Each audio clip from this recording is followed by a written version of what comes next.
so fine. Welcome back to Close Encounters of the Blurred Kind, your guide to all things black and nerdy. I'm Rynn, I'm Weaver. And I'm Parker. and today we are going to be talking about the movie that we all saw together a few days ago that just dropped on Netflix, Wendell and Wild by Henry Selick and Jordan Peele. So I've pretty much already said all I need to say. We can end the podcast right here. You already know you have to go watch it at the end. Go watch it. I'm going to draw attention to the fact that welcome back, Parker. We missed you last week when Jhariah filled in for you. You were too busy being the main character of Wendell and Wild. Yes, I was.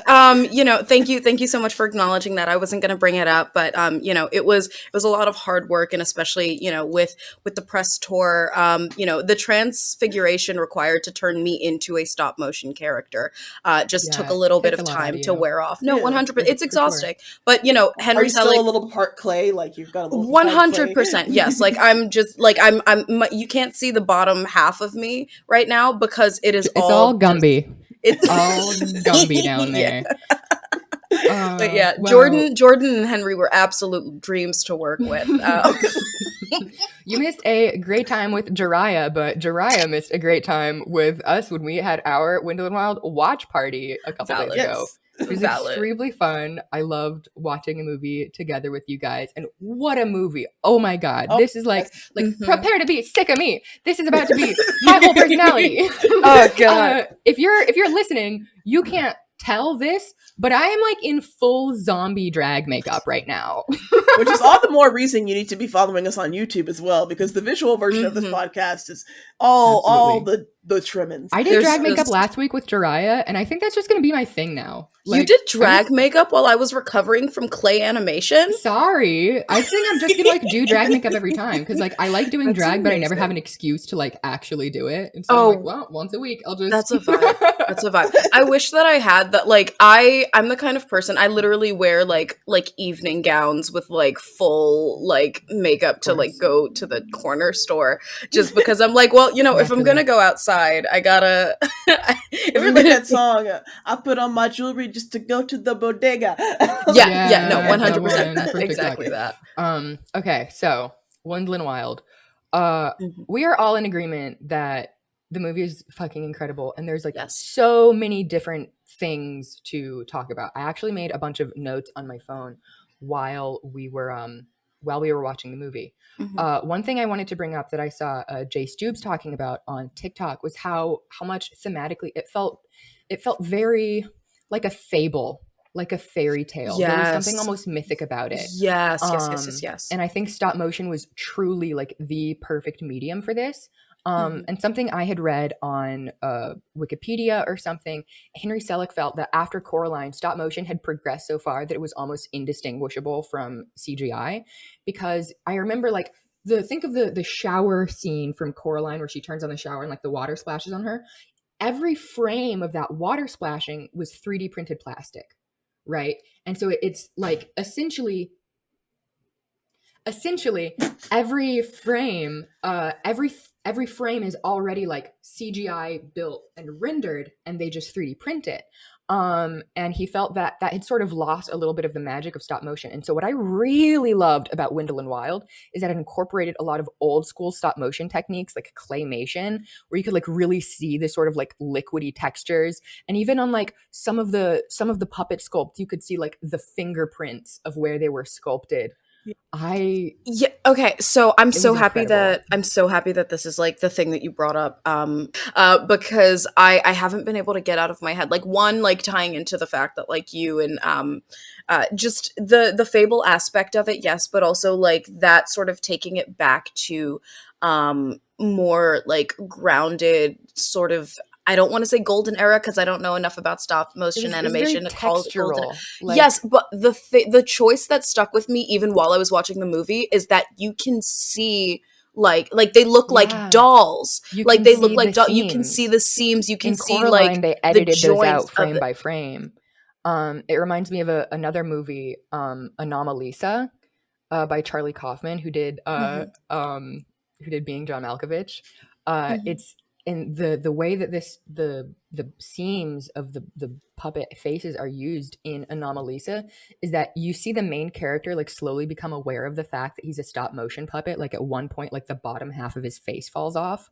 It's like really eerie. But great movie. Go watch Anomalisa. But yeah, I love that you could see the seams on their faces. Like it really Yeah, drew your 100%. attention to the artistry of the stop motion 100%. instead of trying to make you forget that they were physical puppets. 100%. Yeah, Coraline I feel sort of like- did with erasing the seams. Well, yeah, I feel like what you were saying earlier about how like Henry Selick felt like it was getting to a point where it was indistinguishable. In this way, they kind of make it so that you can tell what kind of art form is being used. And I love how like the stylistically this movie is just incredible. And like the style and the details and the textures of the dolls. The paper cutouts.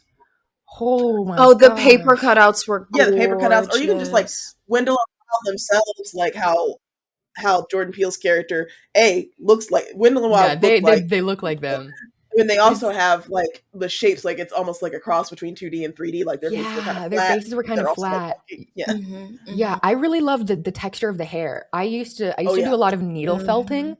And this is like really making me want to pick needle felting back up again, because just seeing the way that like fiber arts were utilized to like do all of the hair textures and all of like the little tiny fabrics, super visually like incredible. Also the lighting, I noticed in a lot of sequences The lighting there was like a gorgeous. gradient of lighting, like, you know, red on one side, green on the other, very like, you know, Willy Wonka in the tunnel sort of lights. And then it occurred to me like how difficult it must be to have that sort of fluid, flowy gradient lighting setup in stop motion. Like everything has got to be perfectly timed. Incredible. Also, something I mentioned before we started filming, a lot of the characters have black or like dark colored eyes, where instead of having a pupil that's, you know, black and then an iris that's a different color, it's just like these big black dots, and they look almost as if those like black dots are almost like raised up from the whites of their eyes. And I thought it like sort of drew attention to and celebrated black eyes, because so often like the only eyes that are, you know, because like blue eyes have more contrast and black eyes are sort of like an afterthought, right? But this just like the huge black dots, and in the scene where Wendell and Wild were contemplating whether or not to like test out the hair cream on Sparkplug, when they do like the ooh woo face, like, oh, that was so funny. But you could see the way that the lights changed to make their pupils look, you know, shinier, like the pouty emoji. I love everything Just about the it. level of Stylistically detail. incredible. They show you some stuff in the like while the credits roll. They show you like behind the scenes clips and stuff like that. First of all, another thing that you notice that is that they mentioned the credits, and you can even see in one of the after credit sequences that they made a lot of this remotely, because they was making it. They were making. Oh God, COVID. right? Yeah. And so it's like one of the animators shows like his model of Kat, he has a studio set up in his house, and it's just like this model of Kat, or they show the model of the hand of the dad. Demon or whatever. Buffalo Belzer, yes. And it's just like huge. It's like the size of a bed. I'm like, how the fuck? Like, I literally said when we were watching those after credits, I was like, that's the size of my bed. I can tell by looking at it that is my queen size, queen or full or whatever. It's my queen / full size bed. Practical effects. Oh my God. And like, unbeatable. Not even to mention just like the plot, you know, like the villains are like the private prison system. Yeah. And this is a good point to say that, like, just in case it wasn't obvious, there will be spoilers. So you need to watch spoiling the entire movie. Yeah, because we are going to be talking about every aspect. But yeah, and the corporation, like, okay, because first of all, it's like we're talking about the stop motion stuff. That's Henry Selick, right? But then we also have the Jordan Peele stuff. And if you think for a moment that, like, okay, well, Jordan Peele produced it, but like for instance, everyone talks about Nightmare Before Christmas. They think about it as a Tim Burton movie. In reality, Tim Burton only produced it. Henry Selick is the one who directed it and put all the magic in it. And so you might think like, oh, well, is Jordan Peele just like producing it? Is he really involved? this has Jordan Peele's fingerprints all the fuck over it. 100%. Yeah. The only fingerprints that are not Jordan Peele's that are over it are the ones that are visible on the clay doll from the animators. No, but 100%. Monkey Paw Productions has just been doing like an admirable knocking job. It out of the park. Bam, 100%. bam, bam. And like, which I mean, my rampant obsession with like Black absurdity and just like the like just spotlighting the platform that is like weird ass Black folk is just like that, because like when we get into like when we're spotlit in the arts, it's like stuff like Wendell and Wild happens, which is I've been waiting 2 days for this, which guarantees to be a Wendell and Wild time. Thank you. I'll be here all week. No, but it's the storyline was so amazing and so necessary, and like it's just so easy, regardless of like, I don't know. It's one of those things where the more hyper specific that you get with a script, the more widely accessible it is to people watching it. You know, like it becomes more when you try and make it something that is about one person's human experience. It becomes about every single person's human experience, because everybody has been angry or self-loathing or had issues in school, or maybe not fit had in a traumatic properly, memory. had a traumatic memory, has like issues with parents or issues with systems of oppression, or systems that are like pitting them against each other. Everyone's had friends that they wanted to help by like even going behind their back or whatever. Like the thing that actually total side note, the thing that that the Raul and Kat scene reminded me of when he went back to resurrect her parents for her, it was giving me I hate to bring up Stranger Things again, but it was giving me that scene where Will like drew that for Mike and like helped, like it's just that same kind of like, hey, this is a person who like I really really care about, and like I want to help them get out of the rut that they're in, which is like, again, like just such a hyper specific but like all encompassing human experience. Like the way that they did the narrative and the way that ties into things is just insane. Go ahead, Rynn. I'm sorry. I'm gonna be quick and I'm gonna throw it to Weaver, but kind of to your point, Parker, where you're talking about how like the different characterizations, the weird Black folk representation. One thing I've noticed about Jordan Peele's movies is that you notice that because he centers Black people in his movies, there is such a diversity of type of Black person. It's like, think about it. Like when it comes to white people, you got all over the spectrum. You can have a white character that's a nerd. You can have a white character that's a jock. You can have a cool guy. You can have a dorky. You can have mean. You can have sweet. All these flavors. But when it comes to Black characters, you get like sassy or sidekick or whatever. You get like 3 character archetypes. And so in Jordan Peele's movies, all of them, we have so many radically different types of Black person. We have the sort of coonish like Black Trump guy, but we also have like the characters in Nope, like Sister Helly. Sister Helly was an amazing I think like interesting look at like the way that like, because looking at Sister Helly's character, you like, I look at her and I'm like, if this had been done by anybody else, she would have been such a goddamn stereotype.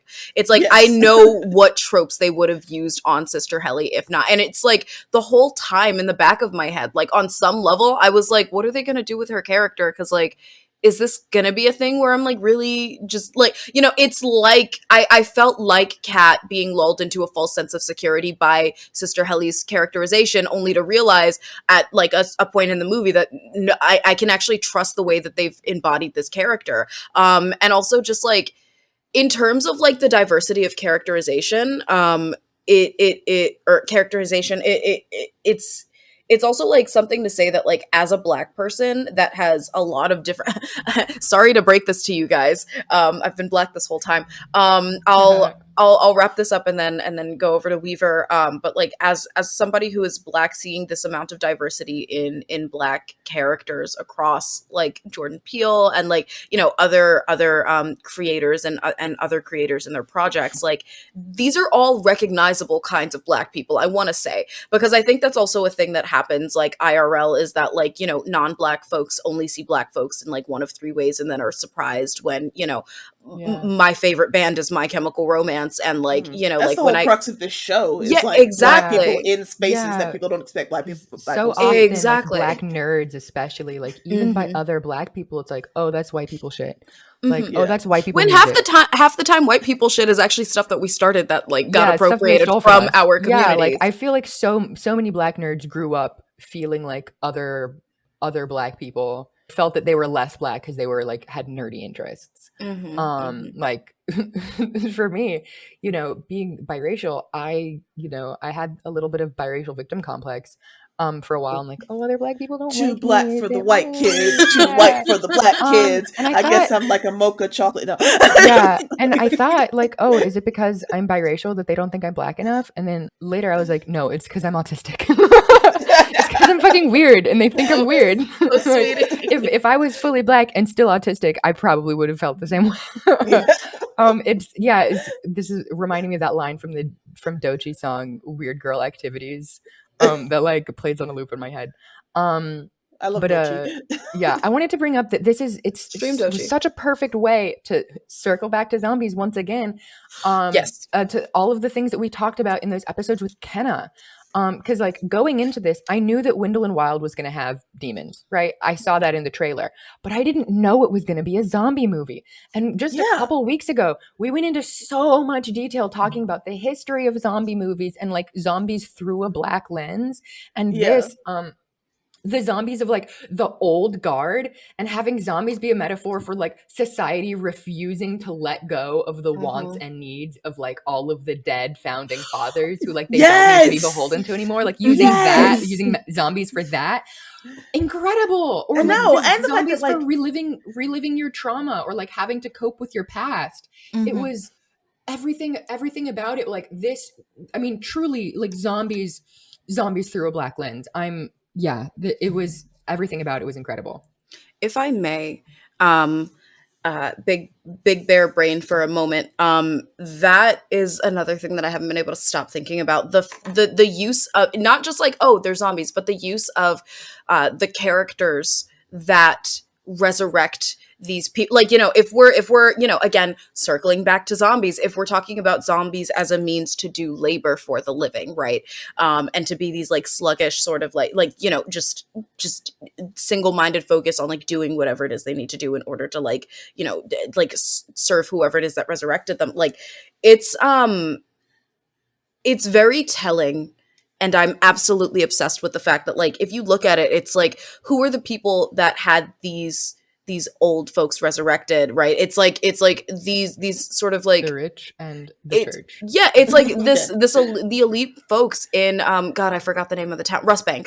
The elite folks in Rustbank, right, who definitely do not have pure intentions, are like invoking physically the not just like the ideals, but also the bodies, resurrecting the bodies of these like older like settler expeditionists, like colonialized. They were all wearing like colonizer outfits, like, you know, the India exploration outfit, or like the safari outfit, and like the idea of like the new face of what that looks like now, resurrecting the names and bodies of the old sort of like elite to do their work for them is just very indicative. Like it reminds me of like the way that a lot of people right now were like, oh well, you know, we need the ideals that we had like back in the day. Like nowadays when we're having Thomas Jefferson say exactly the world, like meanwhile like I don't people care back what then, Thomas Jefferson said, because and it's also very funny because people back then also still had the same ideas that like all of us have now. It's just that we have like a different platform. Like, and some like of the founding fathers were like, oh, the Constitution should be rewritten every 20 years because each new generation should rewrite the Constitution. That's what the founding fathers said that. Yeah, that's what the founding fathers believed.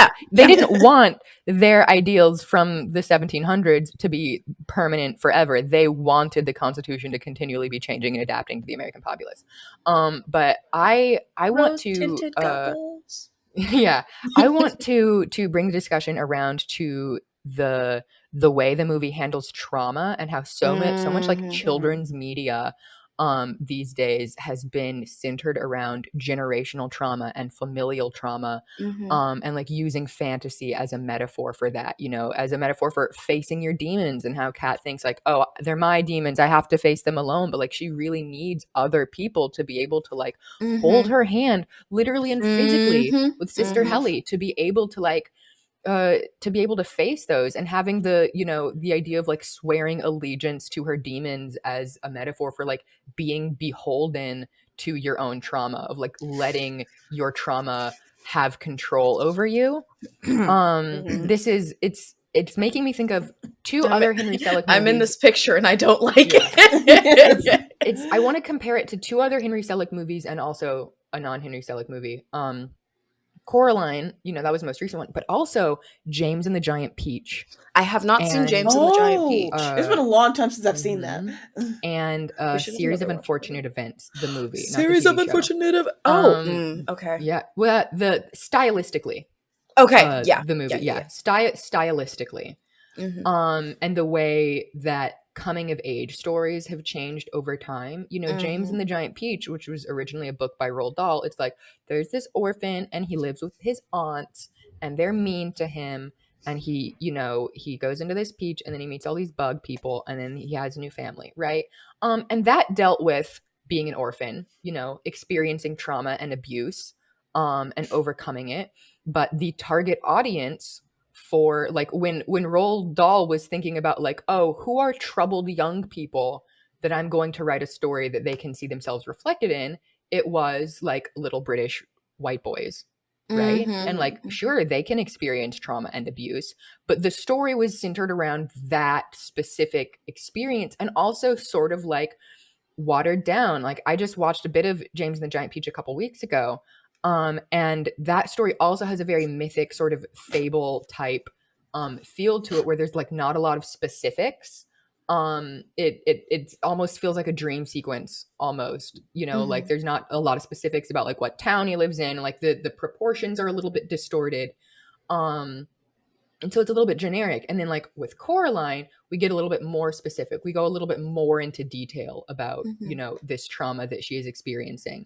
But this, I feel, you know, really drew attention to the fact that like the things that are traumatizing to this character are not supernatural magical forces. It is like the actual systemic injustices that already exist in real life for real people. And there's supernatural elements that interact with how she's coping with that.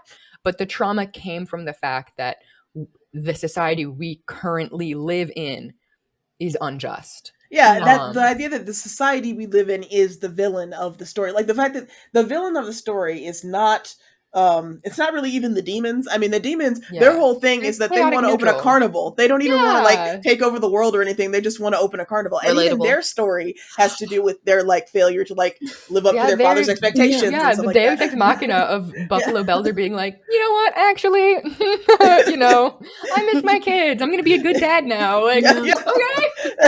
It was kind of out of nowhere. It was a little bit of a Deus Ex Machina, but I didn't care. Yeah, I mean, like, when it comes to like the little, I won't even call them gripes, but like little things I would say about this story is like there are a few moments where it's like I feel like this section was a little bit faster than it could have been, and like this section could have been done but faster, also, so that we got to spend more time on this section. Thinking of it in terms of like this is a children's movie. Yeah, right? Exactly, and that's like, that's one thing I have to remind myself of towards kids, for kids to find it relatable. Yeah, no, I agree, because I feel like, so like part of me was like, okay, well I have to first of all change my expectations from like looking at a kids media. Not that means that kids media is inherently bad, because I don't believe that at all, but because with children's media, like the pacing is going to reflect like a child, like in the villains the villains explicitly stating that they are evil and what their plan is would be hokey and corny if it was like a movie for adults, but because it's a kids movie and because James Bond, well, you know, depends. It depends. I mean, that is hokey, but like, but it perfectly fits the style of, you know, like Oogie Boogie and that kind of character, like a character that is just like explicitly bad and says so and looks ridiculous. Like that makes sense for this genre. The only other thing I would say, and this is kind of segueing into that conversation about the representation that is in the show, the movie. overall, I think the representation is absolutely incredible in terms of we see such a racially diverse cast, and it isn't like good guys, black, bad guys, white, or anything like that. Like, it's pretty mixed. Yes. And we see, Yeah. like, her parole officer is Native American. We see her, like, turquoise earring. Intentional. Like, she talks about fry bread, intentional. And she's dropping her off at a Catholic boarding school. Intentional. And he's like, yeah, I know this isn't ideal, but it's all we've got. Like, yeah. Yeah, it's the we only talked thing we talked with Kenna about how a lot of white critics will see Jordan Peele movies and try to reduce them to like, oh, this is just a metaphor for racism. Oh my know? god, Like, yeah, we mentioned it would have been lazy if all the villains were white, but it really showed like, you know, white people aren't the only people that are racist. White people aren't the only people that that work within unjust systems. Right. And like all like even the mayor. Right, the mayor, like mayor bribes. Or Every... Father Level Best. Yeah. Oh god, yeah. We love Did Honey you notice Names. that Father Level Best is the dad from his Poe's dad from Kung Fu Panda? Yes, I know he was Gong Gong from Everything Everywhere All at Once. Oh yeah, he's in a bunch of stuff. He's a very, very talented actor. The idea that like people in even minorities and people who can be oppressed can also be oppressors, like the idea that one of the villains is a woman and she's a white woman with a black man. Or like, that intentional, racially motivated. Yeah, I feel like Siobhan was like, and it might classic just be white because, mom energy.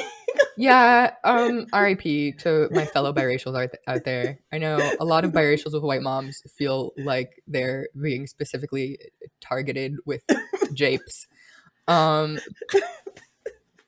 Sorry, but also, Siobhan was like giving very Christian Walker energy. It might just be because like the election is coming up and like in Georgia, it's a huge deal. You know, Herschel Walker versus Warnock.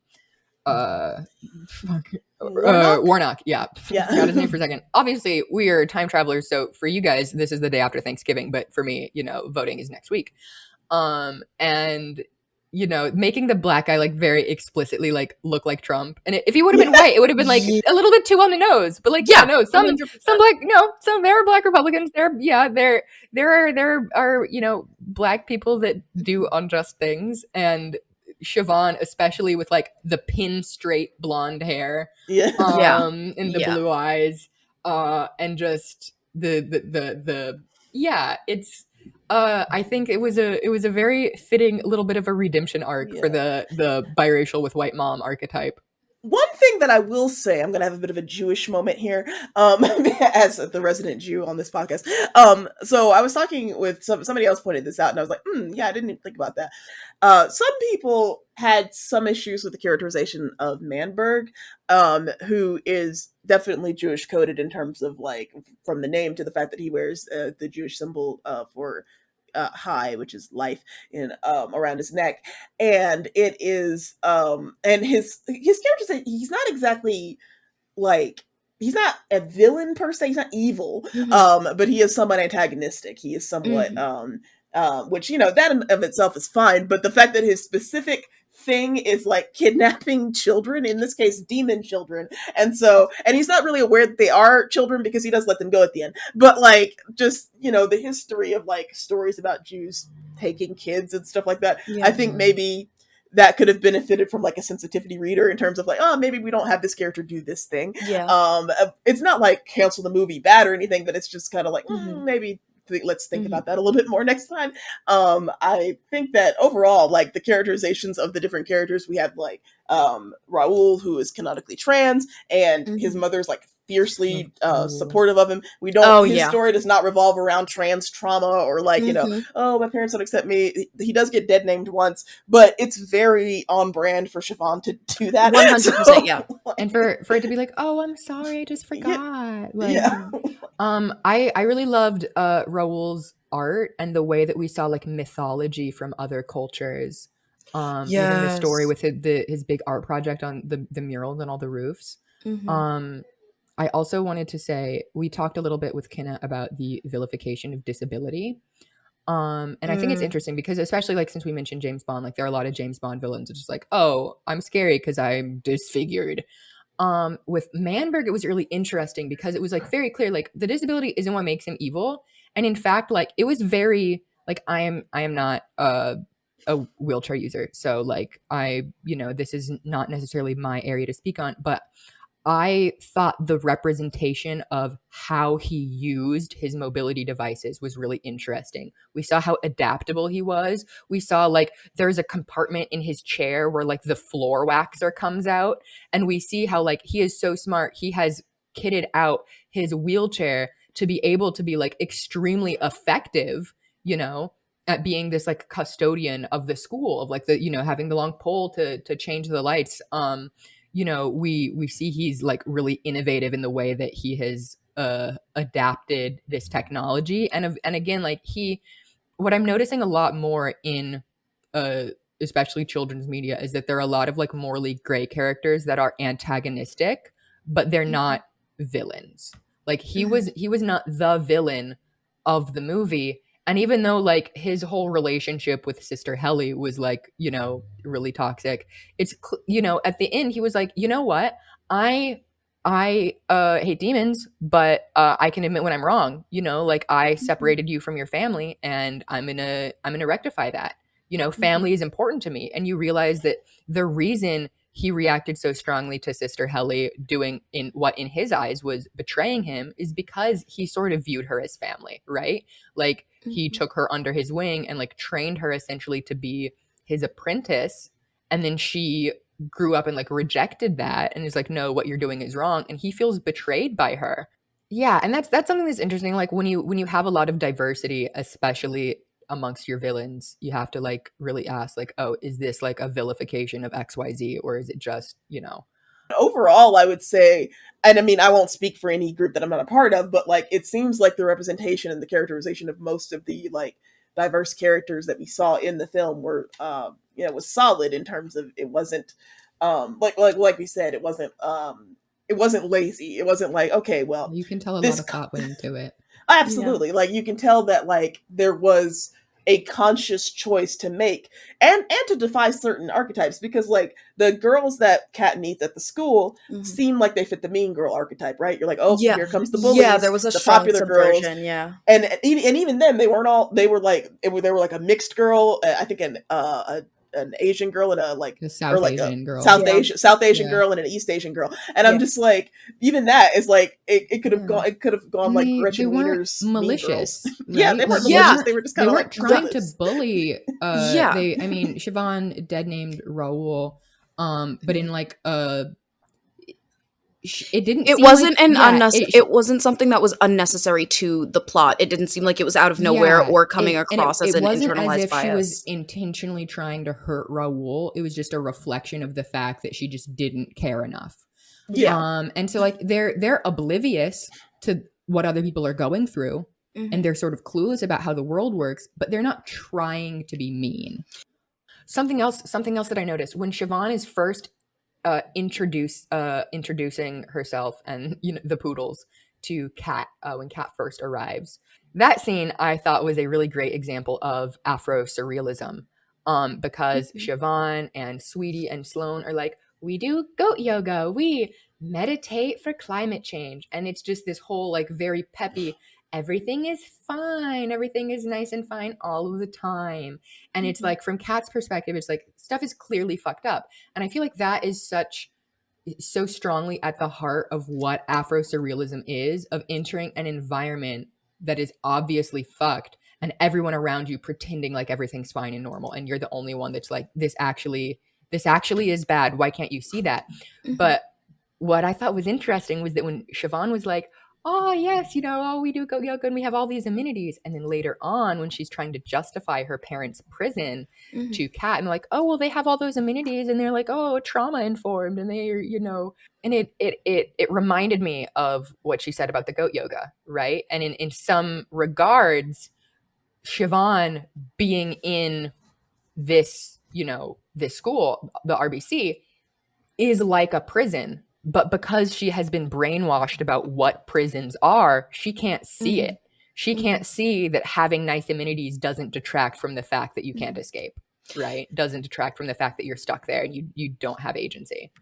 So with the prize poodles, especially like just generally speaking, the fact that they're all three like, I'm assuming that the other two girls are also like just rich kids that like have this kind of like view on the world. But with the prize poodles, the thing that I was similar to Sister Helly, I was looking at them and I was like, what are we doing with your character? Like, where is this going to go? Like, when's the other shoe going to drop of like, you guys are like evil and mean and just trying to get at Kat because like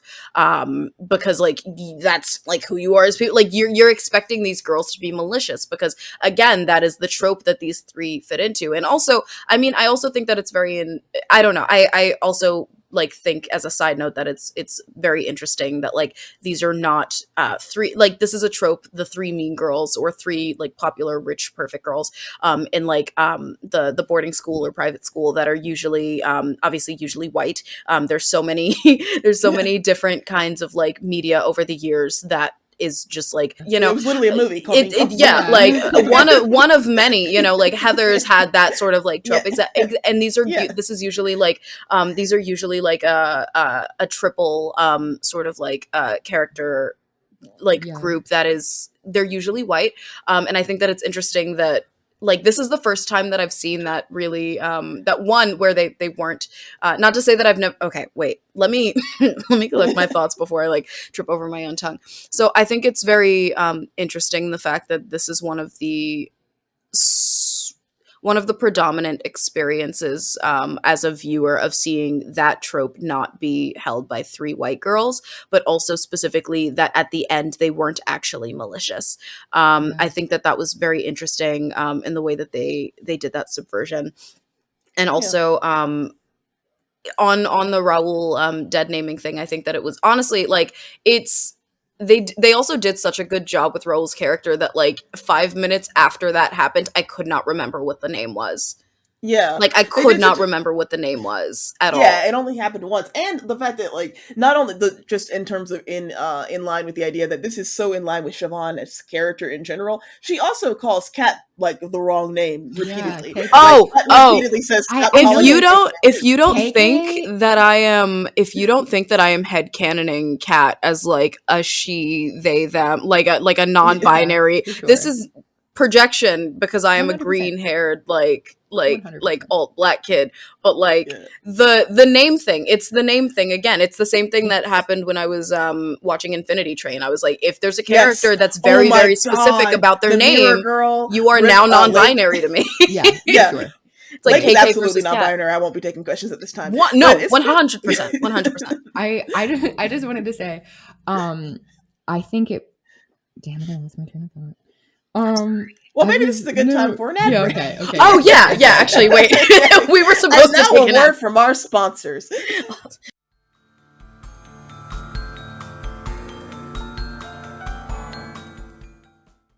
Hi, we are our own sponsors. Rynn, Parker, and I have all of our social media platforms that we'd like you to follow us on. I'm on TikTok at _Woodmother. Same on Instagram. I'm at the Woodmother on YouTube. I definitely want you to follow me on YouTube, but most importantly, I would like for you to subscribe to me on Patreon, because if you do, you will get access to the Primordium Discord server. Primordium is a reading group that meets every Tuesday evening. We do a read aloud over on Twitch on my friend Madeline's channel that is free for anybody to join, but if you would like to be a part of the interactive group discussion after the fact, you've got to subscribe to one of the co-hosts on Patreon, and you'll get access to that Discord server. Some of the other co-hosts include our friend Kenna, who was on the show just a couple episodes ago, TX Watson, Han Kaylee, and my friend Madeline at the Eclectic Library. Rynn, what about you? Well, I am also on TikTok at Rynstar, and I am on Instagram and Twitter at The Real Rynstar. Not because I'm one of those pretentious people who wants to put the real before their name, but because Rynstar was already taken on those platforms for some reason. And I am also on YouTube with my fiance. We have a joint YouTube account called Wordy and Nerdy. We also have a joint Twitch channel called twitch.tv/wordandnerd. So I am on the Brady podcast, and I also have my own a business thing with my fiance, Wordy and Nerdy Enterprises, where we do podcast, we do Twitch, we do live streams, YouTube, all that kind of stuff. So please support us as well. All of the links for that will be in the description. And I'm also on Buy Me a Coffee if you would like to personally sponsor me and subscribe for exclusive content. Parker, what about you? Hello, dear listener. It's me, Parker. You can follow me at all available social media platforms, including Instagram, YouTube, Tumblr, Twitter, not Facebook. I don't have a Facebook, but most importantly, my Patreon at HumbleTortoise. I would absolutely love to gaze into your eyes over a French cafe table and, tear into a croissant. Okay, and I think that does Wrapping up the ad break right about there. Save it for the Incidentally, fan fiction, Parker. if you want to see their AO3 tags, you can always. Coffee shop That's just AU. a taste. We're keeping that in. Oh God, no, we're keeping that in 100%. Okay, close us out, Parker. This ad break was made possible by us, our own sponsors, and also made possible by listeners like you. Thank Thank you. And now we're back. There was one more thing I wanted to mention about the poodles. One, it was the fact that KK wasn't just Kat's initials, but it was also the initials of Klaxon Corp. Yeah. Yes. Yeah. Very subtle. The way that Klaxon looks like clan with one letter change. Yeah. Like Klaxon Corporation, not corporation, but there were a few of the like I put that in the Discord while we were watching it. I was like, KK's also not her initials. Her last name is Elliott, so I'm not even sure where she got Catherine Kaniqua. Catherine Kaniqua, yeah. Okay. One thing I got really excited a second ago, and I was like, oh, I just remembered this.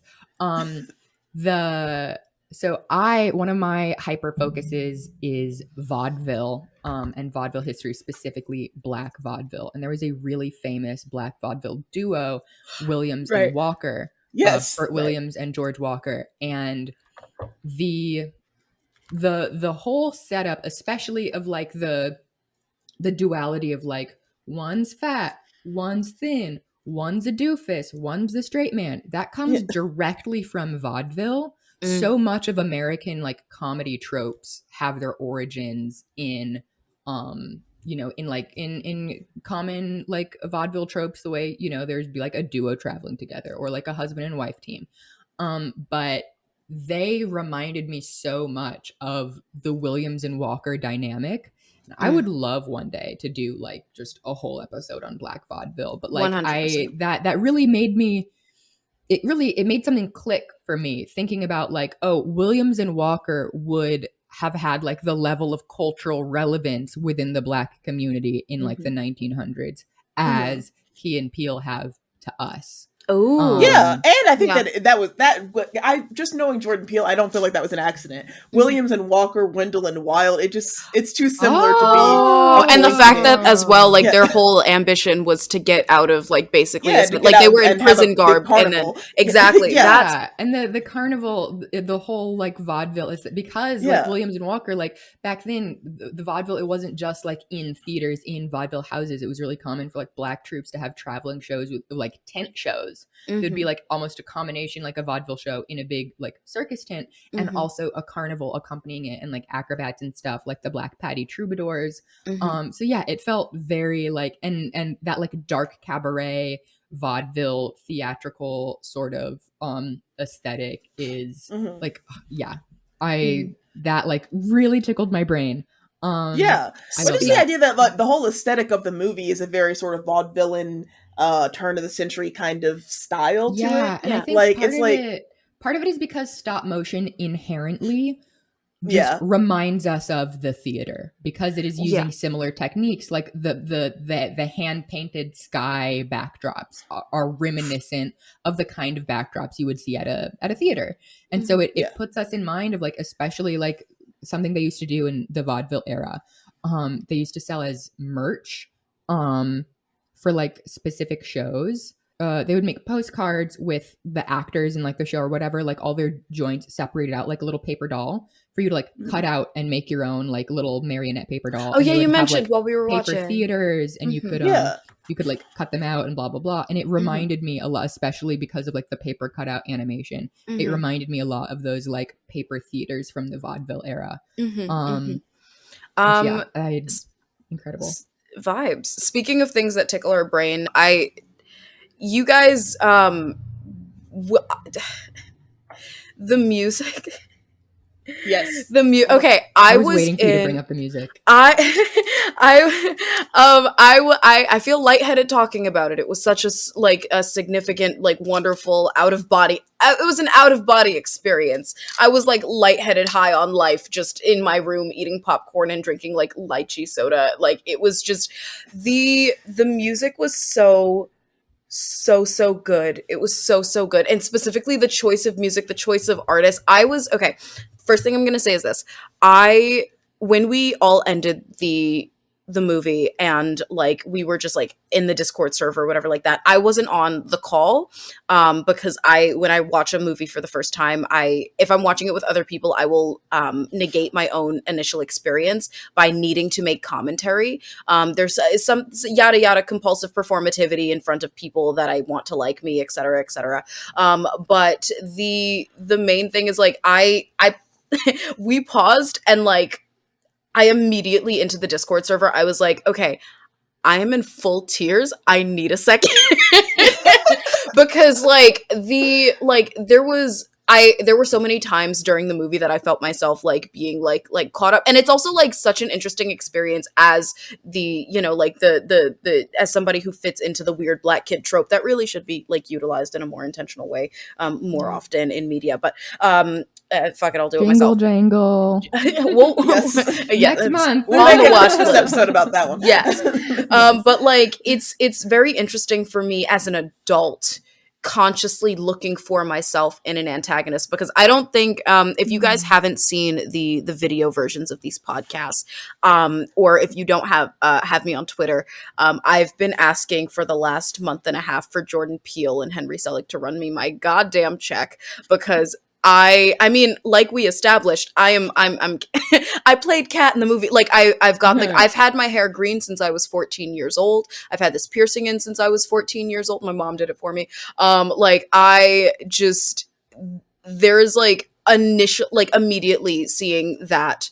And as somebody who like grew up on like Coraline and like a lot of other cool sorts of like media like this, it's interesting for me now as an adult to watch something like Wendell and Wild intentionally, even if I'm trying to shut that part of my brain off, like sifting through what I'm seeing and trying to find myself in this character, in this story, and like in this media, and then finding it and just being able to like relax and be like, I am sufficiently represented in this is amazing. And like the music was something that like for me as a musician and as somebody who's like, you know, been like, you know, I don't remember if I mentioned this before, but like, you know, my mom used to take me to Afro punk festivals back when it was like a free community event where like anybody in the community with a band could like join the Battle of the Bands, get a stage, etc. I saw Fishbone when I was like 11 years old. And Janelle Monáe like the next year, and Erykah Badu. But anyway. Oh my god. Yeah, no, I was just like, yeah, this is really cool. Everybody's got really cool like mohawks and shit. And Weaver and I had religious parents. So. Oh yeah, no, see, I was going to this free Christian concert called Celebrate Freedom. Like the most out there band I ever saw was Switchfoot. Oh my god! Have you ever watched Winterfest, Weaver? Oh, I went to Winterfest every year. Yeah, I went to Winterfest. That was like the closest thing to a rock concert in my experience was going to watch Skillet at Winterfest. Damn, not Skillet. I guess like I'm privileged in like a really weird way, which is that like I am the child of a weird alternative black kid. So like when I would hang out with my mom and I was like, you know, like just super just like chill or whatever like that, and like I had like my little Converse on and my little skinny jeans and I was like all like angsty. My mother, full tattoos, full piercings. She used to have so many piercings, and we would joke that she would have a metal skeleton when she died.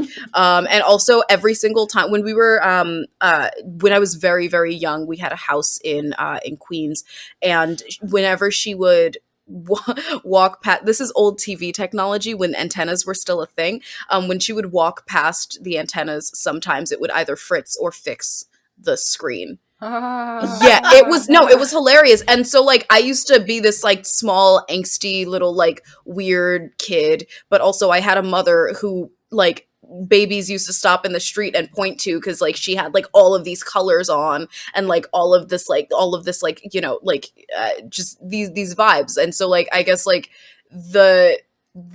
the way in which I am privileged is hilarious, because it's just that I didn't have that experience of like feeling outcasted, because everybody in my family and everybody in my sort of like immediate circle were also just like, yeah, okay, yeah, you're go meditate in the bathroom. Like just the vibes. It was really cool to see how supportive Kat's parents were. Not just supportive of like her weirdness, but they themselves were like, this is our thing. Yeah, we're weird. Yeah. We have this, this big boom box. Her dad was the one who got her into the punk music. I was going to say every single black, like older black, just looking at her dad, he's like if TV on the radio, the band was a person, because like every older black guy that I know who was heavy into the punk rock scene, ska, etc., looks exactly like that, beard and goddamn all. And it was just like, as somebody like, I don't know, it's just the way that they included the music, the choices for the music, and specifically the way I'm shouting this out right now. Number one fan since I was literally 10 years old, Tamar Kali. I know you're not listening to this podcast, but okay. But maybe one day. But you could be. I'm so happy that people are finally putting respect on her name, because she's such a goddamn talented musician. And that song at the end, I grew up listening to, and it was just such a wonderful experience to hear this like Afro-punk throwback be the like ending song, which is a celebration of like weird little black girls. Like that's exactly the brand. Like the music was anyway. I'm just. I feel like this movie, like we can do a whole separate episode on just like all of the background details and the subtle 100%. Things that were alluded to without being directly stated, that are in the background. Like you could pause at any frame of this movie and see a lot going on. Like I think there's even some possible indication that her mother is maybe Afro-Indigenous, because she wears that necklace, which has it looks very indigenous to me, but she mentioned specifically that it was her mother's or something like that. And so some people are speculating either she could have gotten it from parole officer, because her parole officer is definitely indigenous. But I think she specifically mentions her mom. The mom was like, I was wondering where that was. Another thing I wanted to point out was just like how when Kenna was talking about how, when in black horror movies, there's so much more culturally that black people fear that isn't just white people. It's related to white supremacy, but it's not just like, oh, this horrible thing is a metaphor for white people. I specifically noticed the fear of drowning. Of how at the beginning, like, her parents like, hey, you can swim just like we taught you. And I was like, why didn't her parents get out of the car? And it's like, a lot of older black people never learned how to swim. That's extremely common within our community. It's also if you look at that detail, because when we had to restart the movie at one point about 5 minutes in, but if you actually look at it the second time, I noticed the reason why her mom didn't get out of the car was because like after she let Kat out, she turned around to try and wake up her husband. Yeah, her husband was knocked out. Yeah, and they were both all still in their seatbelts. So like, and if a car is going in and like she's already opened that window, like they might have, like, even if they did know how to swim, there wouldn't have been time for that. But no, like I think that there's so many, but just like the imagery of the water being like a source of fear. Yeah, 100%. And even the scene, like the air go out of her, like right at the last second when somebody pulls her up out of the water, like she almost drowns too. Oh yeah, no, that was because she like kept looking at her parents and like trying to that was intense. I think that this was a good. We pulled no punches. Like, oh yeah, let's go to juvie. Like, she's going to juvie, and then also the traumatic stuff that happens to real people. No, there was also a brutal murder that happens like on screen.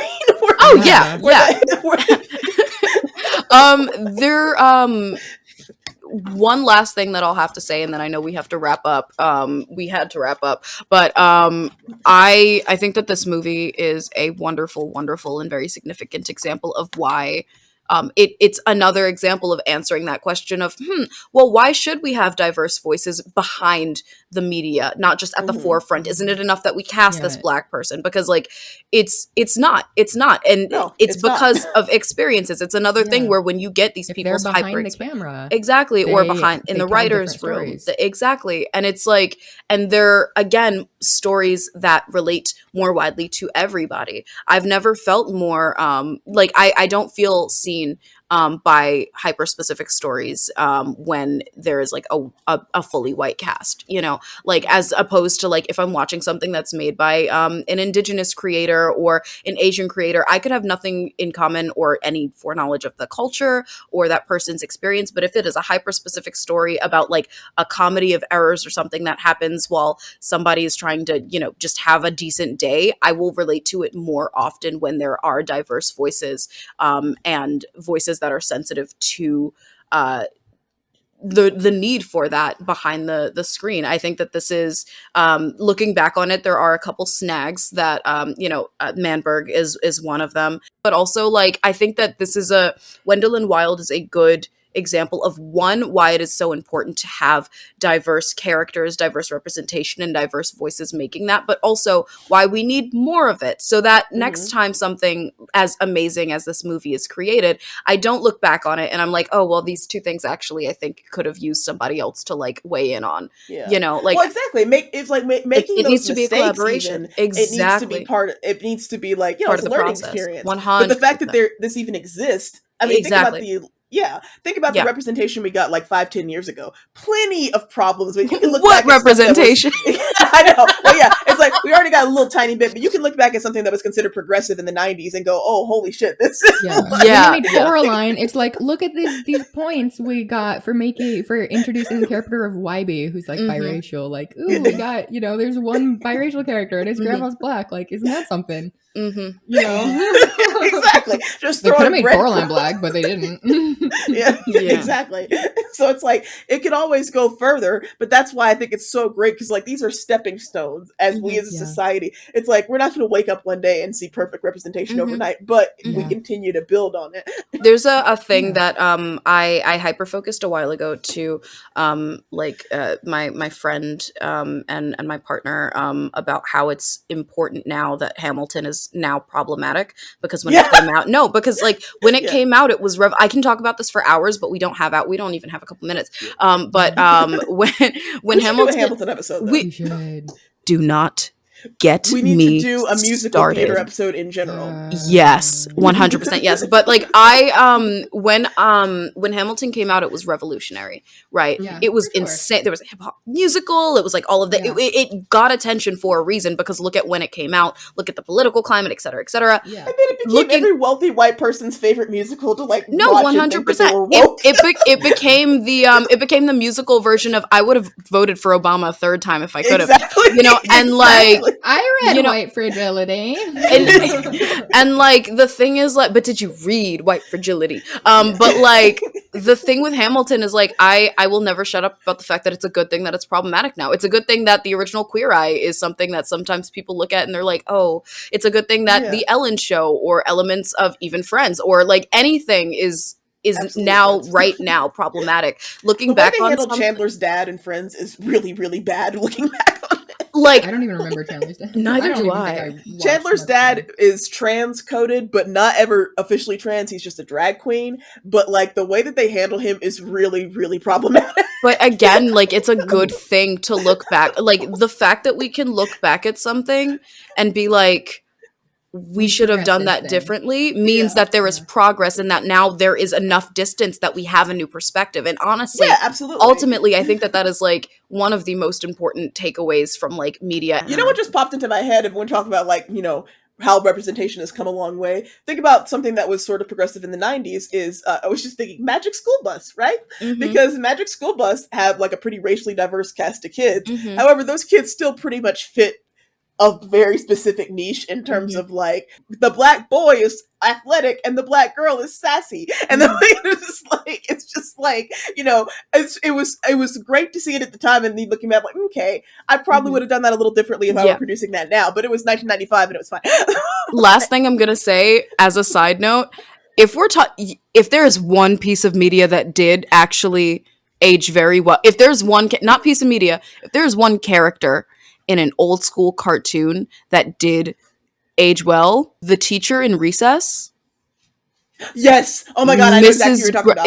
Grotke is her name? Grotke, yes. Grotke, the one with she the hair. aged perfectly. And also, again, is a good indicator that, like, people have always had these ideals. These things have always existed and, like, whatever. But, like, you know, it's just, we've progressed. And the fact that she was framed as, like, a silly, goofy hippie character, but it's like, she actually was so on point. Right. Like, no, but she also used that. She also used that. She was like, hi, I'm the silly, goofy character. Look at these colonizers.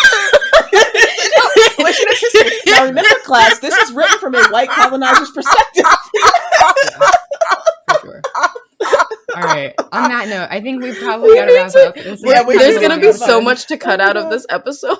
Oh my god. Well, there's just some. I mean, look. The bottom line, the takeaway is Wendell and Wild is incredible, and it's a pretty much a masterpiece, an instant classic. It's one of those movies where, like, you watch it and instantly it feels like I've watched this every Halloween since I was 5 years old. Yeah, 100%. Like, it is one of those things that it's a piece of media, like a new friend, that when you meet it for the first time, it feels like you forgot that you had always known it. It is instantly familiar, and it is instantly recognizable in its recognition of you. I think for me, I might be projecting again because I look exactly like the main character.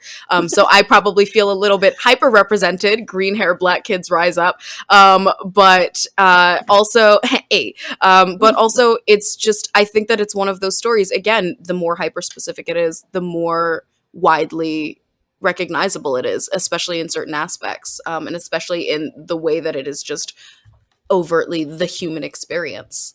Yeah. All right.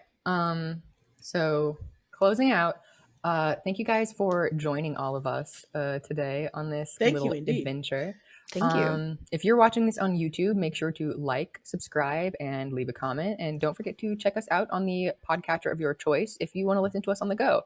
And if you are a podcast listener, don't forget to subscribe as well as leave us a review. That'll really help us with our ratings in these first few weeks. And be sure to check us out on YouTube so you can see all our cool graphics. And we also have an Instagram now.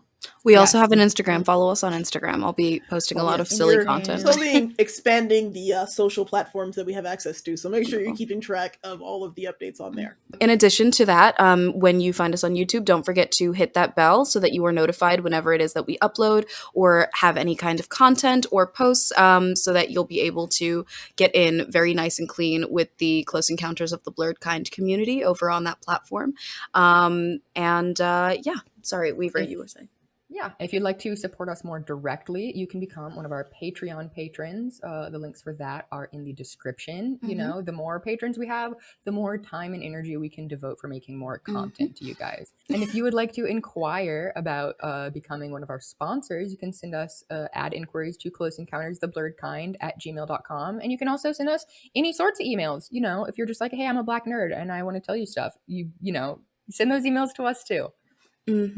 Yes, we have so many things already like planned. The way our brains work, we're always like spouting off ideas and brainstorming. So it is going to continue, and the more that you support us, the more we are able to bring some of those cool things to actuality. So please do that. All right. Any last words before I close out? You can find my Patreon. The links, of course, to everyone, to the best way to support everyone will be listed below. My Patreon will be /HumbleTortoise. Weaver's Patreon is /the Woodmother. And I believe, Rynn, I'm not sure if you have a Patreon, but you do have a Buy Me a Coffee, correct? I do, yes. Yes. Yeah, I technically have Patreon, but I don't really use it. I do have a Buy Me a Coffee. That might change, but whatever it is, it's going to be in the description. 100%. And if you're on Spotify, make sure to answer our poll questions. We've started putting poll questions at the end of our episodes. So we like to go over our polls after to see the results. Finally, thank you to Jhariah for the use of the song Enter, A Beginner's Guide to Faking Your Death as the intro and outro of our show. All right, stay blurty. Stay blurty, guys. Stay blurty.